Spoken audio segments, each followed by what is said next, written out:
各位傳媒 Friends from the media, good morning. Welcome to the 11 o'clock press conference on COVID-19. Apart from the Chief Executive, we have the Secretary for Food and Health as well as the Chief Executive of the Hospital Authority. The Chief Executive will first speak before answering questions. Because of the epidemic, please keep your masks on and stay socially distanced. Chief Executive, good morning, everyone. On the 9th of March,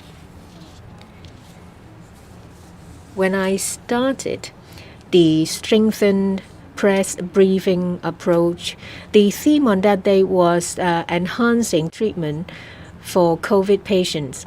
On that day, it was also the Secretary for Food and Health as well as the CEO of the Hospital Authority with me. It's been almost 2 weeks.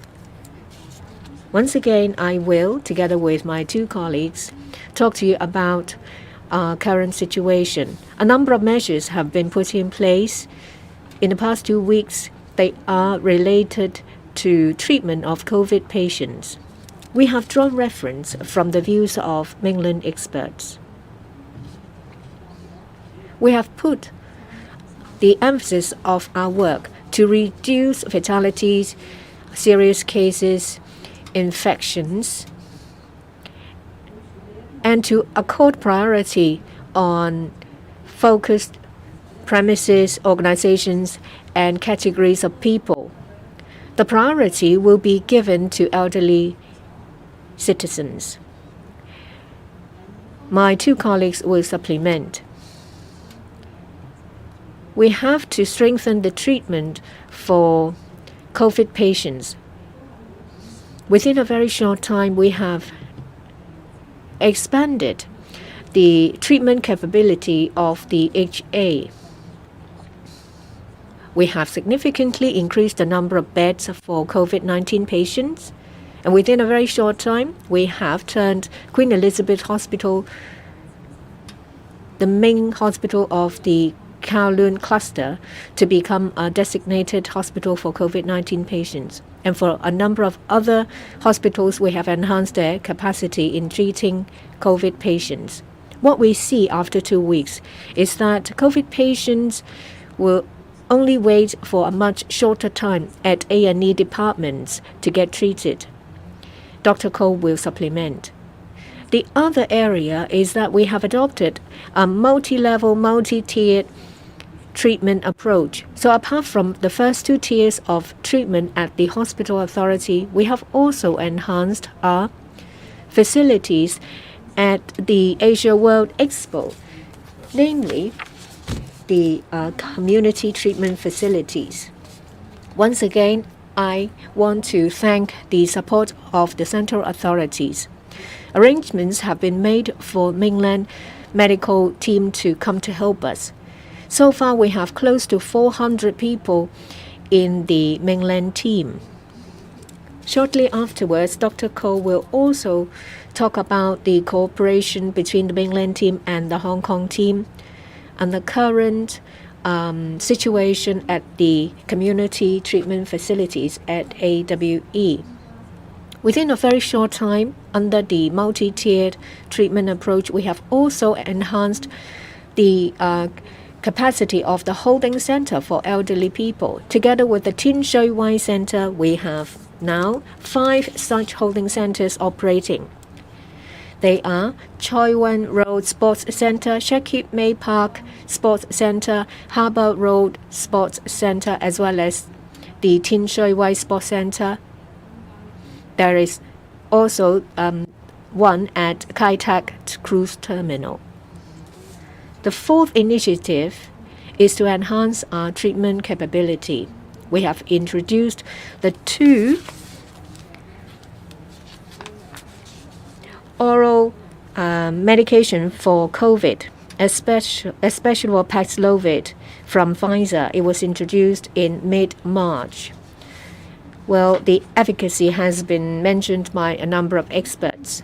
You can also hear from Dr. Koh shortly afterwards. The 5th initiative is to accord the priority to elderly people. Of course, then one of the priority groups of people are elderly people, and priority premises are residential care homes. We have created and added more holding centers to provide support to residential care homes so that they will be better supported in receiving residents coming back from hospitals. For those who are isolated at home, we have also provided support to elderly people being isolated at home. We have a caring queue to make early appointment at designated clinics. We've also made use of Chinese medicine in the treatment of elderly COVID patients. Yesterday evening, I have once again had a meeting with mainland experts. Mainland experts are of the view that the number of initiatives implemented in the past few weeks were to lay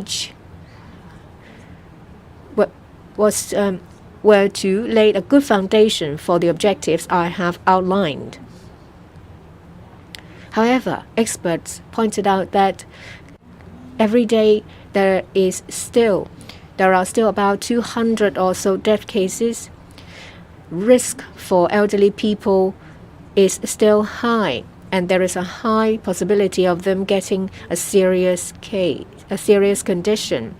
Vaccination rate for them is low, and we hear from time to time outbreaks or cases in residential care homes for the elderly. So we should remain vigilant. That's why on the 21st of March, I said that we should remain alert and persist in our fight against the epidemic. The experts have given us a valuable advice. I'd like to announce and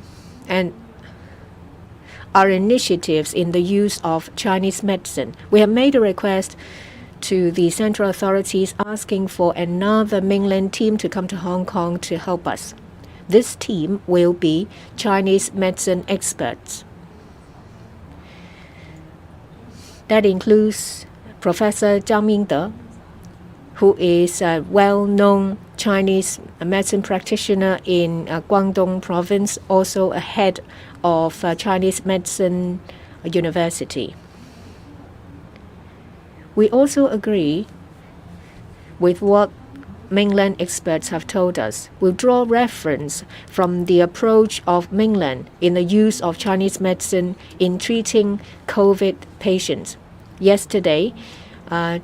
Zhang Boli said that we should draw reference from the mainland practice and make good use of Chinese medicine. This will be an alternative path to enhance our effectiveness in treating COVID patients. I believe that with an additional team of mainland experts coming to help us, it will greatly boost our capability. Lastly, I'd like to take the opportunity to thank all those who have helped us. That includes staff members of the hospital authority. In the use of medicine, I would like to thank our experts in their advice in clinical use of medicine. And in terms of operation of holding centers, as well as the enhancement of the number of beds for COVID patients, I'd like to also thank doctors and medical personnel of both public and private sectors. I also would like to express my gratitude to non-government organizations as well as care homes. Before I finish, I'd like to appeal to you all to get vaccinated.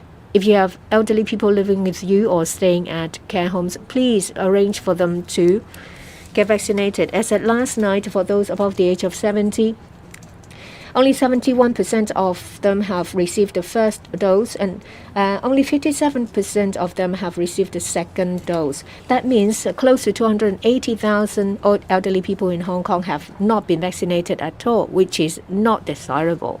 So once again, I'd like to appeal to you all that if you care about your family members. And if you want to protect our healthcare system, please make arrangements for elderly people at home or staying at care homes to get vaccinated. I'll ask Dr. Ko, CEO of the HA, to talk about the HA situation before hearing from the Secretary for Food and Health, who will speak about the use of Chinese medicine in our fight against the epidemic. Thank you, Chief Executive. Good morning, Hong Kong citizens. I'd like to give an account on the development of treatment for COVID-19. As pointed out by the Chief Executive, over the past few weeks, we have been providing more hospital beds which are dedicated to treating COVID patients. They now account for 50% of all beds in HA system. That is over 11,000 beds. And we also converted some hospitals into COVID-designated hospitals with the focus on Queen Elizabeth Hospital. Basically, those requiring admission and patients visiting our A&E unit who are COVID positive will be treated by us. As of this morning, the HA hospitals, together with the AWE Community Treatment Facility and North Lantau Hospital, we have 9,000 patients receiving treatment in these facilities. During the most severe period of the epidemic, many patients had to wait at the A&E unit for hospital admission and even peaked at some 1,000 patients at a time. The situation has improved. As of this morning, in relation to the number of patients waiting for more than 12 hours at A&E units in various hospitals, there are fewer than 100 patients. Now, at this peak for Queen Elizabeth Hospital, for example, some 300, 400 patients were waiting to be admitted. But this morning, the figure has dropped to a single digit. So we're seeing obvious improvement. As the epidemic situation is easing, we now see more non-COVID patients visiting our hospital, and at the same time, these patients may also need treatment at hospitals as well. And we'll closely monitor the situation. At Asia World Expo, we are grateful to the mainland medical support team for their support. And last week, upon their arrival, they familiarized themselves with our procedures. And then on Monday, close to 400 members of this so-called big team have started work in our facility. We are now having enhanced capability. Let me share this with you. Earlier, because of manpower constraints at the Asia World Expo, we took only 250 patients because of other elderly patients requiring care. And with the support of the team, we are able to receive 360 plus patients in the facility. Despite having a short period of time of teething in, the mainland medical team is now working seamlessly with us, and we look forward to further enhance our capability at Asia World Expo in the next 2 weeks for treating more patients. Every day, their team and our colleagues provide medical support around the clock, and every day we have doctors doing rounds, and the medical team would also hold clinical meetings and service meetings with us. And the medical personnel of HA, together with the mainland medical team, along with radiologists, would work in a concerted effort to further enhance our capability. For example, radiologists would help check the X-rays taken every day, and in terms of delivering medical reports, again, we see an apparent improvement. The other area of improvement, as pointed out by the Chief Executive, is at Asia World Expo. Apart from experts of different disciplines, we also have Chinese medicine experts helping us. For example, the Chief Executive mentioned Professor Zhang, a renowned Chinese medicine expert, is now leading a team to do rounds in our facility and providing treatment to our patients. And we also have a team comprising Chinese medicine and Western medicine experts. And we go through the patient's situation and discuss their cases together. I learned from Professor Zhang that, of course, medicine provides relief to COVID-19 patients.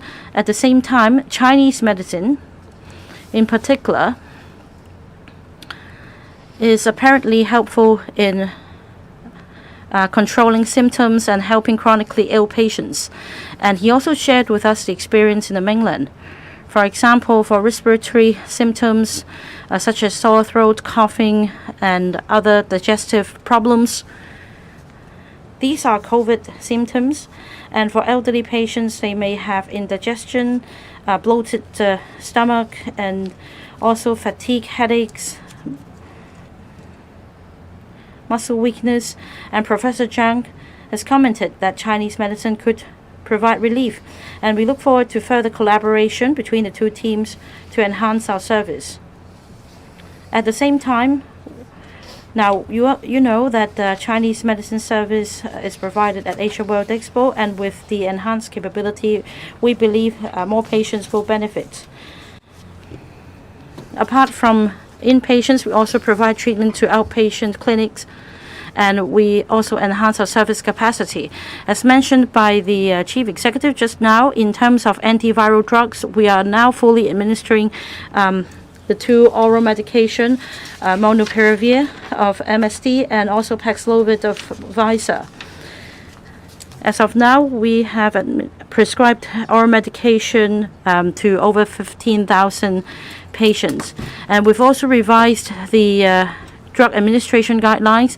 Regardless of the vaccination status, if a patient is above the age of 60, and if there are symptoms, they should make a booking and receive treatment at our clinics. For those below the age of 60, if they belong to a high-risk groups, for example, if they have not received all the necessary vaccine jabs, they should also come to our clinic for treatment.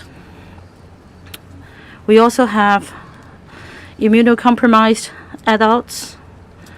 Regardless of the vaccination status or age group, we also appeal to them to receive treatment at our clinic. For molnupiravir, this drug arrived in Hong Kong earlier, so in terms of usage, this drug is higher, but now these two drugs are now on a par, and it's quite apparent that at designated clinics,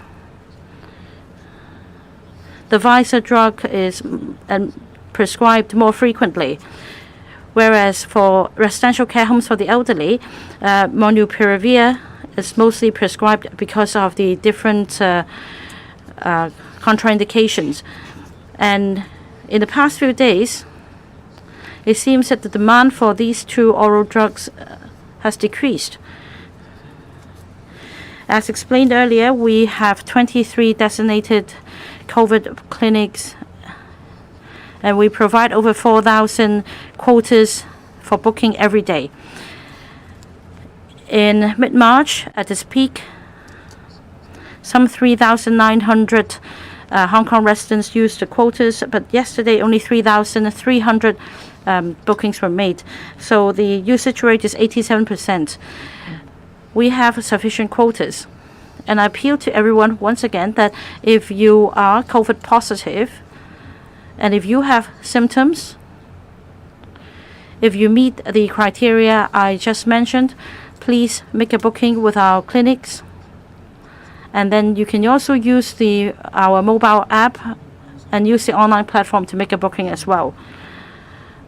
You may also be concerned about higher risk patients and elderly citizens. We provide a caring queue for them, and we've actually reserved half of all the quotas at designated clinics.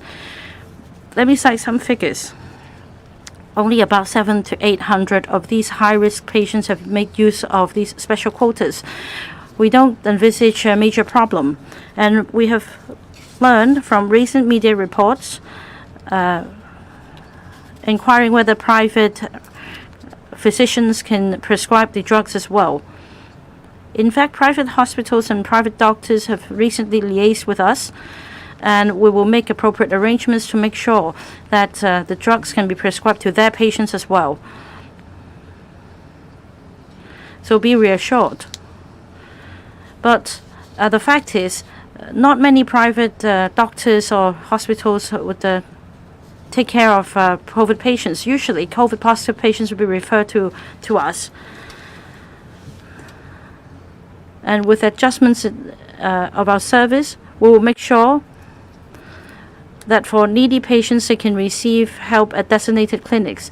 The other area is that for elderly residents in care homes, they can receive the necessary treatment as well. Say for a COVID positive resident requiring treatment, through our mechanism, our team will be contacted and our outreach team will provide the necessary treatment, including the prescription of antiviral oral medication, and if necessary, the patient can be admitted to our hospital. And with the support of the government, we have more holding centers for elderly patients commissioned, and if necessary, we can help them. We'll now hear from the Secretary for Food and Health. Good morning, everyone. In the fight against the fifth outbreak, we have made use of Chinese medicine in different areas and at different levels in the treatment of COVID patients. Chinese medicine has played a great role. This is in line with our strategy, that is, to our core priority, as well as to reduce number of cases in different areas. We have invited the Chinese medicine sector to provide assistance for COVID patients, and they've responded warmly. I thank the central authorities in their support of the procurement of 3 types of over-the-counter Chinese proprietary medicine. I will now speak our work in 3 different areas. We work with the hospital authority as well as stakeholders of the Chinese medicine sector. We have mobilized everyone to implement our work. In terms of prevention, the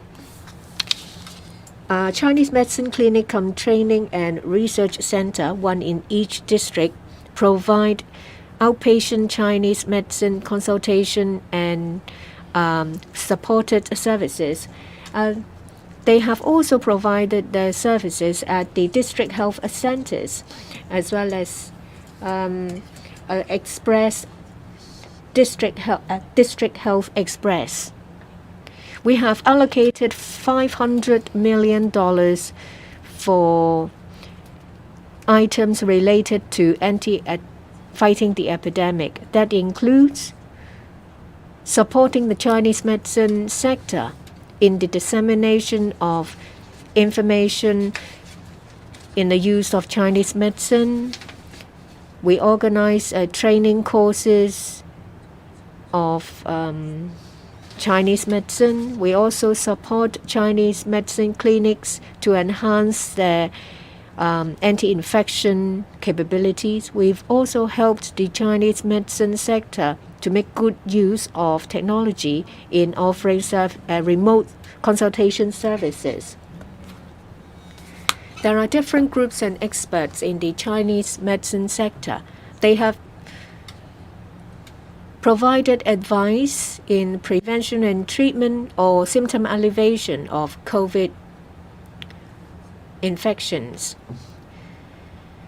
Well, they have disseminated information in relation to common symptoms of COVID, and they've also prepared some granules to alleviate symptoms. Plans have been made to produce them en masse. We have given them funding and support. We have also coordinated the distribution of these Chinese medicine prescriptions. In terms of treatment, let me tell you about our work. First, back in 2021, in January, the hospital authority in the community treatment facilities and the one at North Lantau Hospital, we have launched a service to patients with the use of Chinese medicine. We have combined Chinese medicine as well as Western medicine. So far, 170 patients have participated. We have offered over 940 treatment. In terms of isolation facilities, we have distributed proprietary Chinese medicine to those who are under isolation. At the same time, we have implemented a free hotline manned by registered Chinese medicine practitioners. Members of the public may call them to ask questions in relation to the use of Chinese medicine. Professional support is also given to members of the public in the correct use of such medicine. From mid-February, we have answered close to 3,000 calls, several hundred a day. Another area is in relation to those who are under home isolation or quarantine. In our resource kit distributed, we have added proprietary Chinese medicine. Those who are under home quarantine or isolation may, under the instruction of Chinese medicine, make use of these Chinese medicine in treatment. For those who are COVID patients staying at home, the FHB has previously announced that we made use of Chinese Medicine Development Fund to launch a special support scheme to enable Chinese medicine practitioners to offer remote consultation services to infected patients staying at home. That also includes distribution of Chinese medicines to them as well. Well, so far over 20,000 people have benefited.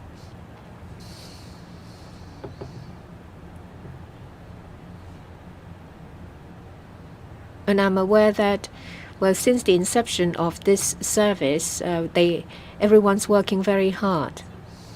And I thank the central authorities for their support in the procurement of 3 proprietary medicines. They are 莲花清瘟胶囊、金花清肝颗粒 and 藿香正气. We have distributed, we have procured 1.28 million of such medicine. We will make use of different channels.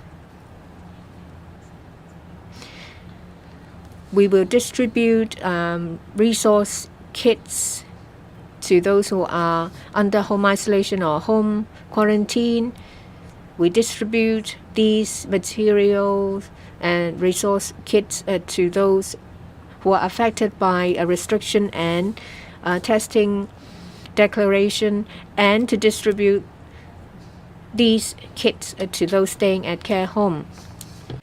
Finally, on recovered COVID patients, it is very important for patients to recover fully, and Chinese medicine gives an edge in this regard in terms of reducing reinfection. In April 2020, the HA launched a special Chinese medicine outpatient clinic, and as mentioned, for the 18 Chinese medicine centers come training centers, they provide Chinese medicine services to COVID recovered patients for 10 sessions, and so far 4,580 recovered patients have used the sessions, and 14,300 consultation sessions have been provided. Of course, in the 5th wave, we're seeing a surge in the number of patients who have recovered from COVID, and We understand the need for this service, and every day several hundred patients used our service. Now, finally, as mentioned by the Chief Executive and Dr. Ko, the mainland medical support team comprises Chinese medicine experts as well.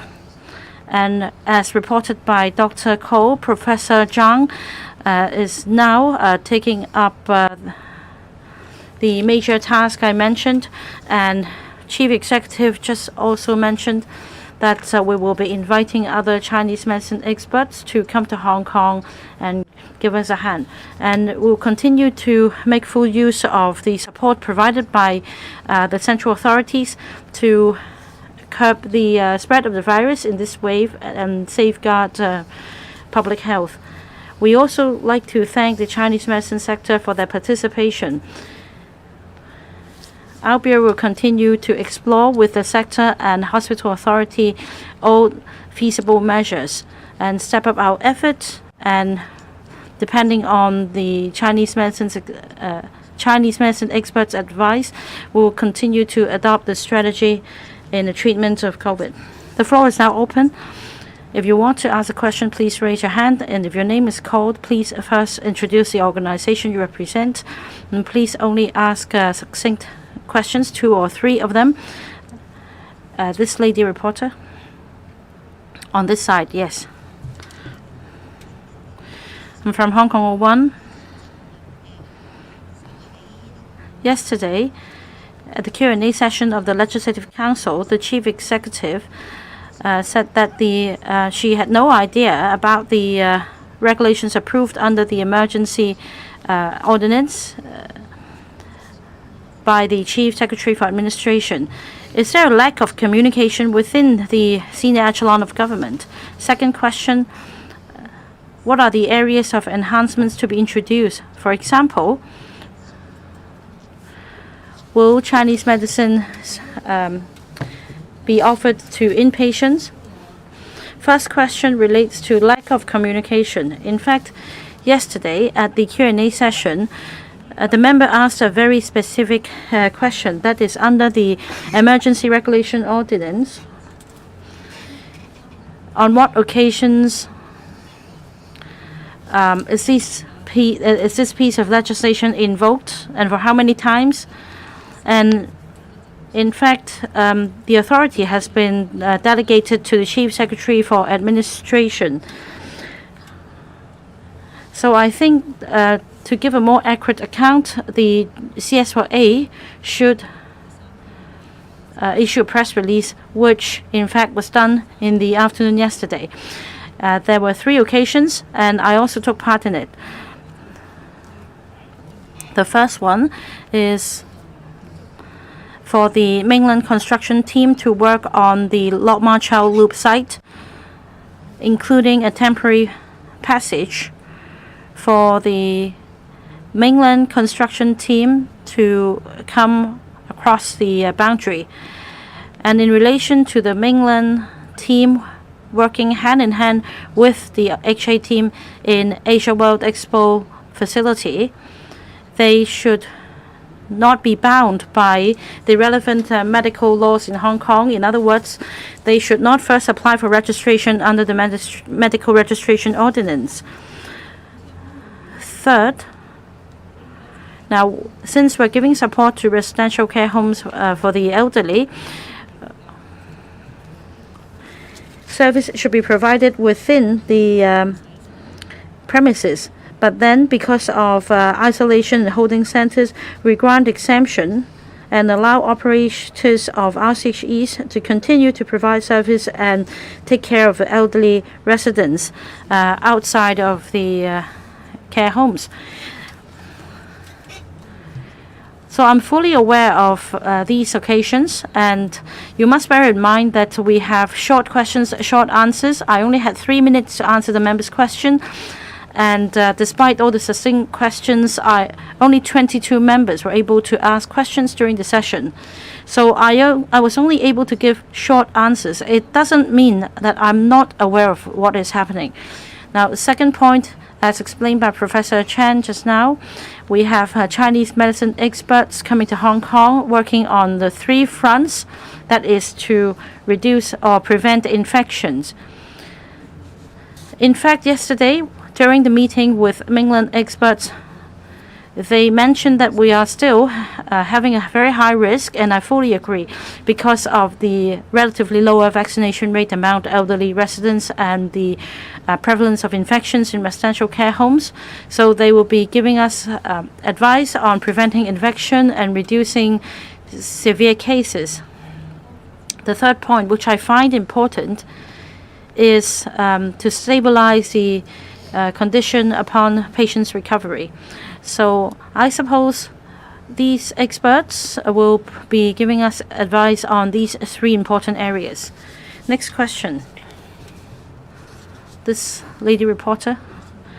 I'm from Cable. Earlier, it was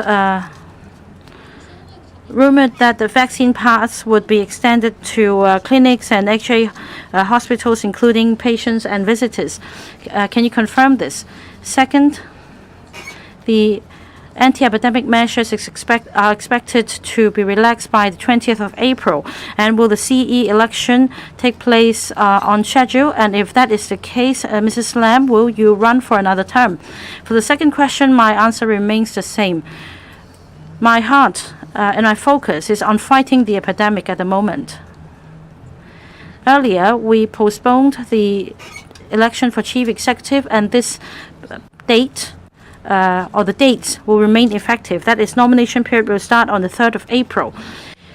Now, vaccine pass is a means to boost vaccination rates.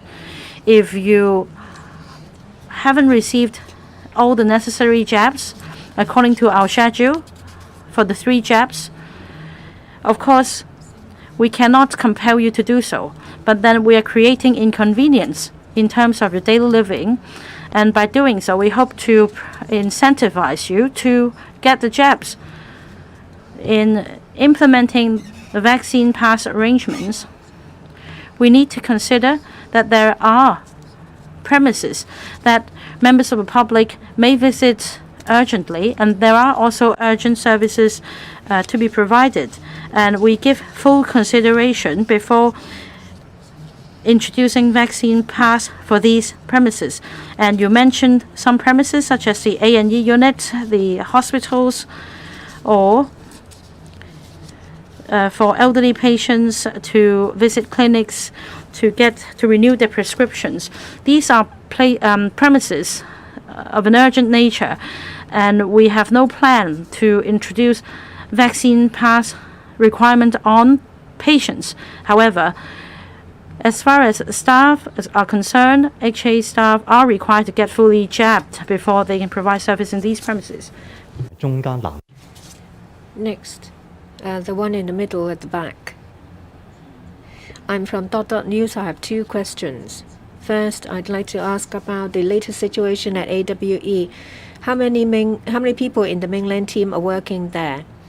And what is the situation in the cooperation between the teams of the 2 places? Are there new ways of treatment and care for COVID patients? Second question. For Chinese medicine remote consultation service, how many people have benefited? What is the effectiveness? Is it effective in terms of delivering much needed and appropriate service to those in need? I would first speak to answer your questions in general. In the promotion of the development of Chinese medicine, we have left no stone unturned. We have set up the Chinese Medicine Development Fund as well as relevant facilities. We have been actively promoting the development of Chinese medicine. In our fight against the epidemic, in different fronts, we try to make use of Chinese medicine as much as possible. And I thank the central authorities for their help. The mainland medical team has been providing assistance at the AWE in relation to the use of Chinese medicine, I would defer to Dr. Ko, who has already mentioned about this. And the use of Chinese medicine, I will defer to the Secretary. I'll speak in Cantonese. At the AWE, we are grateful for the support from the mainland medical team. When they arrived at the venue last week, they have immediately started their work. We've organized a familiarization tour to them. Actually, there was an advanced team from the mainland who have come before them. We have already prepared information kit to them, so they already know about the operation of our computer system. So their work has merged with ours seamlessly. Within just half a day or so, they have already familiarized themselves with the procedure, and they've started work on Monday in the care and treatment of patients. The 400-strong mainland team has been providing their services at AWE round the clock. They've also given us some new ideas in the treatment and care of patients, and they've been put into practice. Say, for example, we have made more use of O2 concentrator. We have procured several hundreds of such equipment. Previously, it was difficult to make use of the O2 concentrator because we had to use cylinders at the AWE. But now we can make use of the equipment to treat patients. And previously, as previously mentioned, we made use of Chinese medicine. We have mainland experts, including Professor Zhang. They worked with us and make use of Chinese medicine. They would do their rounds in the wards, and they would help with the assessment of the medical conditions of patients. Basically, every patient staying at AWE will be assessed by Chinese medicine practitioners and their experts. We think that with more experts arriving, the scope of service and the level of service will both be enhanced. Just now, Dr. Ko turned about the situation at AWE. In fact, at other venues and facilities, we have provided Chinese medicine services. Say, for example, at the community treatment facilities and those who are under isolation or quarantine at home, they have all been receiving different services and medication. As I've said, that we have the Chinese Medicine Development Fund. We have launched a program. Chinese medicine practitioners are subsidized to provide free remote consultation service. So far, 20,000 sessions have been provided. And it's just been launched for 2 days, so every day there are 400 or so.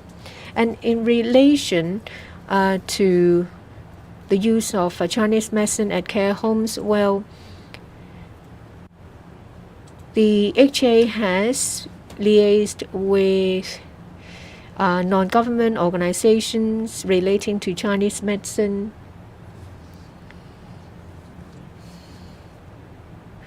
to provide Chinese medicine consultation services. We provide remote consultation service and outreach services to care homes.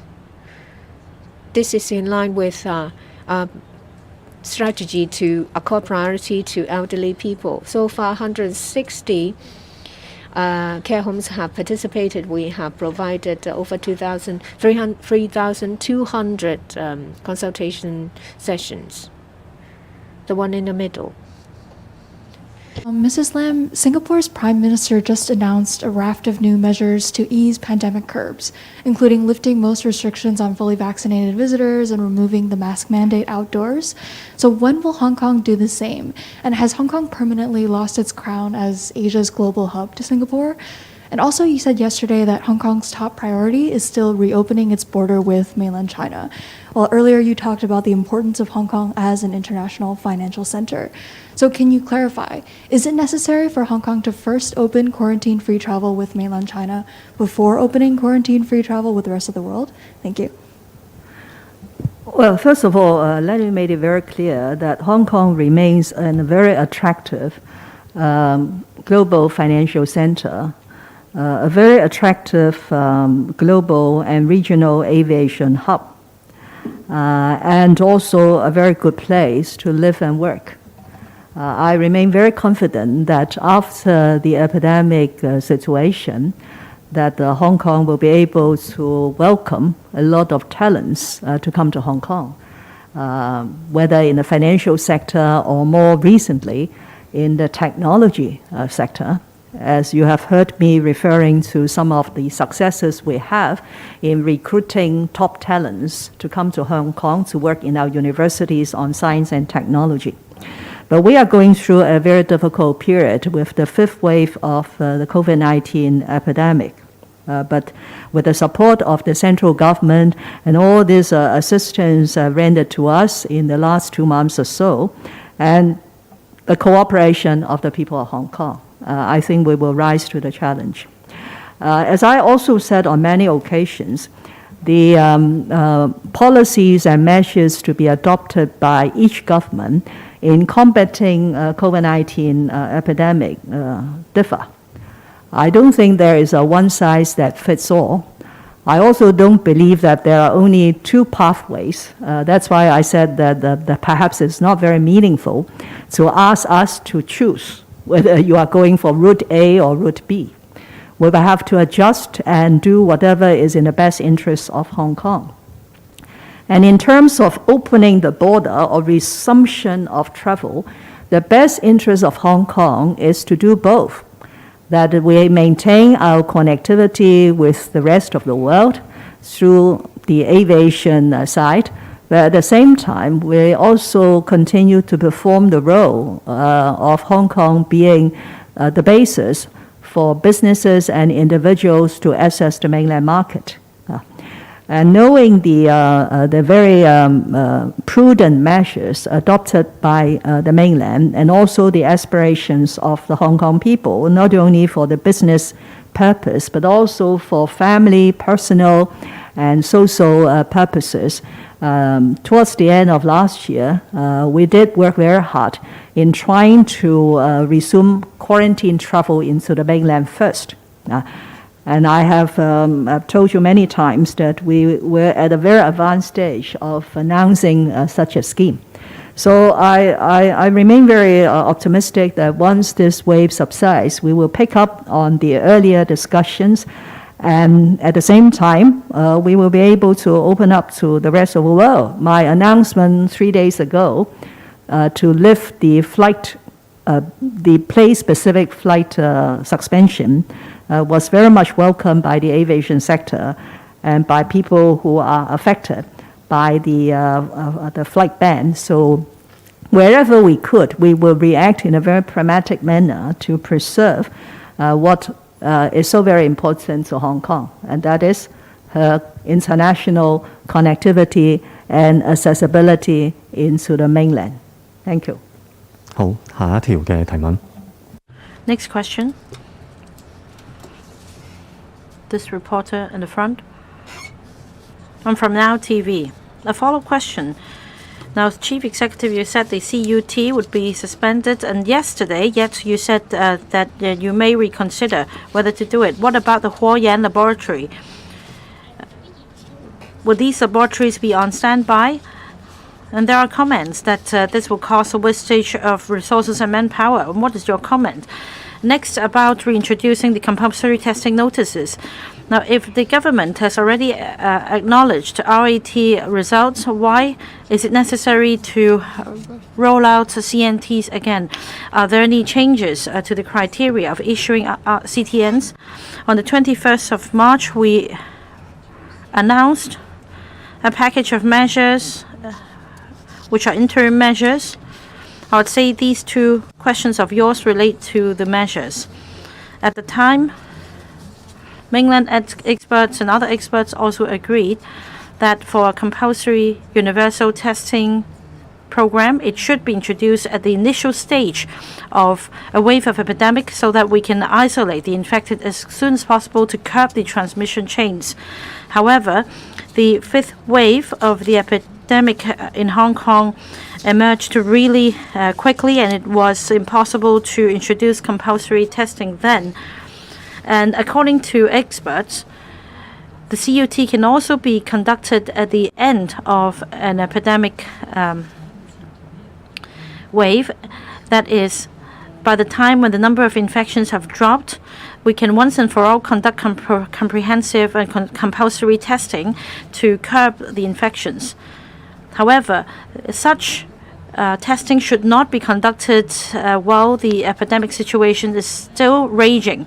It's a matter of efficiency, not a matter of our capability. So we did not do it at the initial stage. We should now refer to the second scenario. If towards the end of the wave,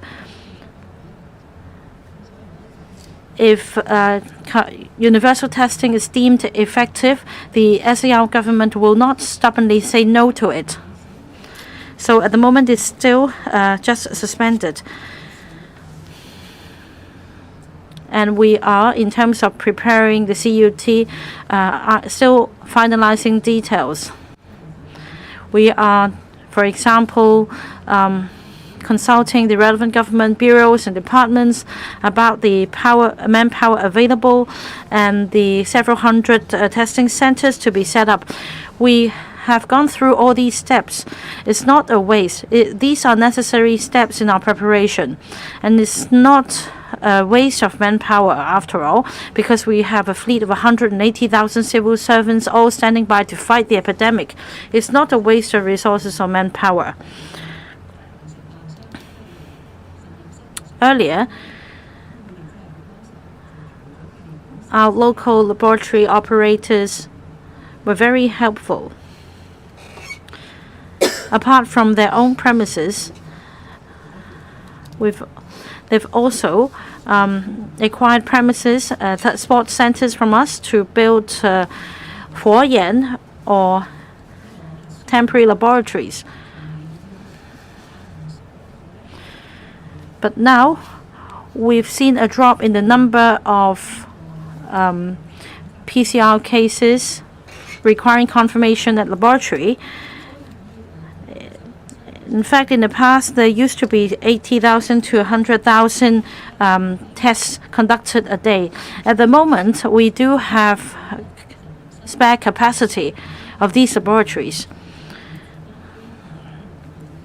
So for the Huoyan laboratories or the personnel, they are invited to come over across the border to help out by private lab operators. I would say that they will handle the situation themselves and will continue to liaise with them. And that if there is no need for the manpower and resources to stand ready for the PCR testing, then they should not remain in Hong Kong, because I suppose a similar testing capacity is needed on the mainland. Well, we all understand the dire situation in the end of February, and the CTN arrangement was suspended. If the result couldn't be ready in 24 hours, it would not be meaningful. And now the situation has ebbed, and we should use this useful tool again to help us identify infectious cases.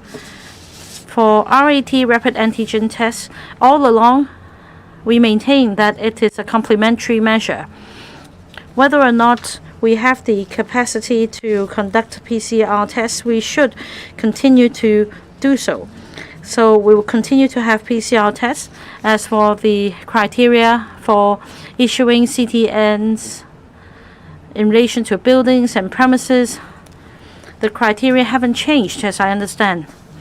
There are a number of factors to consider. For example, whether there are a number of or a certain number of COVID positive cases in a certain building or premises, leading to a concern that there may be an outbreak. The other factor is, according to sewage surveillance, there is indication that the viral load of that building is quite high. The fact is, we may not have RTD capacity for buildings with higher viral load, because an RTD operation affects residents much more so than a CTN arrangement. Because for RTD operation, the area will be closed off, whereas for CTN, residents can go and get tested anytime. So that is why we encourage members of the public to report a positive case if they test positive themselves.